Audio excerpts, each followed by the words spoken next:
我就在3个月内就被骗光了50多万。我从9家银行，还有7家有牌照的这个放贷商，总共贷了大概30万。他就说，事情到了这个阶段的话，我也无能为力了。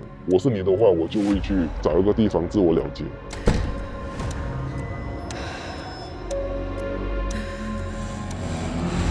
我今年33岁，我是一名工程师，然后我兼职做房地产。我跟于小姐是在2023年11月认识的，是透过这个 Carousell 平台认识的，这就是她的那个账户了。所以我之前呢，就是在这里跟她买了一个2手的那个手机，交易了过后，她就会常常聊天，就有问我多一点细节了，我的职业那方面。然后他就跟我透露说，他就想要卖房和买房，所以就引起了我的这个兴趣了。聊了好几天就，也蛮聊得来了。然后过后就线下见面了。他本身就挺自信的，生意上还有社交上挺有策略的，外在包装的光鲜亮丽了，就全身名牌那一些。在聊到比较熟过后，就开始吐槽我说：“哎呀，你配不上我的身份啊！”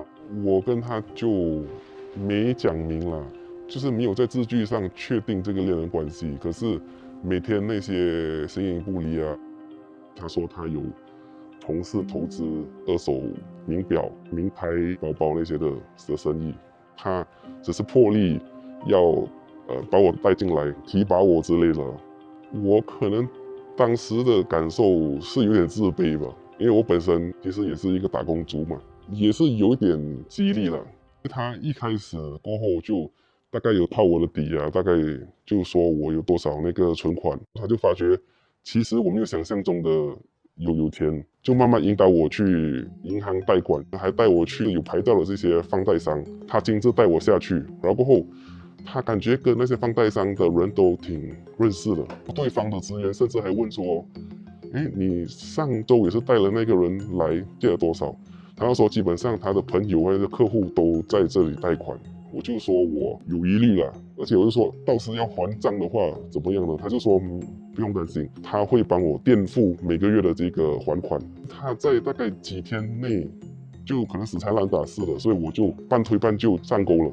其实这些银行贷款的话，不需要去到银行，就是以那个 APP 就能了。那些手续基本上都是他填的。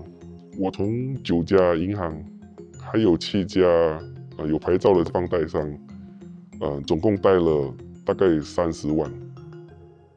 贷款呢是现金还是工资一到账呢？他就说叫我去接他，就赶着去这个银行。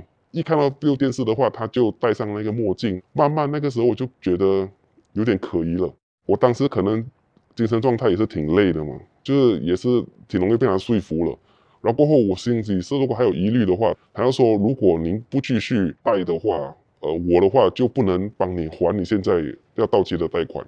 这个是他的伎俩，就以这个头期来操控你。我就好像一个傀儡一样，当时其实也挺彷徨的，因为每一天呢就经历无数银行还有放贷商的那些追款，还有一些恐吓了。我的母亲其实当时有在新加坡嘛，她本身是苦口婆心的劝我，可是那个时候我可能也骑虎难下，就被灌迷汤了。我本身比较就心寒，还是已经确定是诈骗，是从 Telegram 那里开始。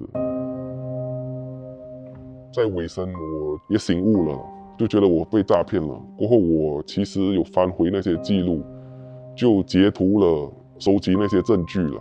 他甚至把那些照片还有那些截图都删除了。然后最后一次呢，当面他还就歇斯底里的说：“你去报警吧，我也不怕警察。” 2024年1月，阿杰向警方报案。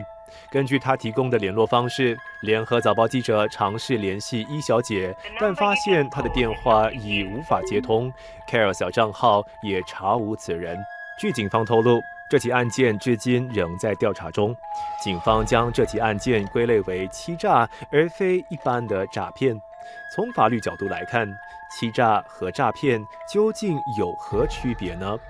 网络或者线下分别不大，实际上是要先找到是否有没有欺骗的这个意图。在线下的行为呢，更加严重是他们欺骗的这个意图更明显，用他们面对面的方式去引诱受害者的信任。从那个案子呢，如果他实际上没有手表公司，如果他实际上不是那个股东啊，那实际上都是这样串谋是要欺骗这个男生的嘛。人证物证都不充足的话呢，就会拉长这个协助调查的过程啊。我当时就是连吃饭啊那些啊，我也是那个资金挺紧张的，我就大概去寻求一些帮助到一个组织叫亚杜兰。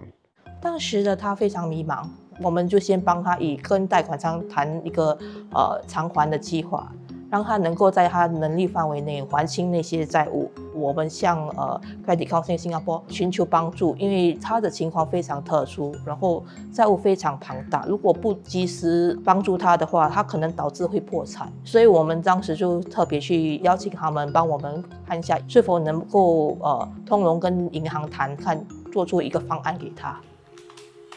像这类因为受骗而背负庞大债务的情况的话，在近几年都有增长的趋势。近1-2年内，我们也发现，除了针对他们的储蓄方面去诈骗外，他们也会去要求这些人以投资的方面跟银行或者是借贷商，甚至亲朋戚友借更多的钱，以便可以获得更大的利益。在这种情况下，短在2到6个月之内，他们的那个债务会翻倍。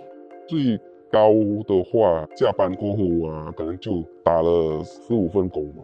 我目前为止呢，还有大概1/5的那个债务还没还清。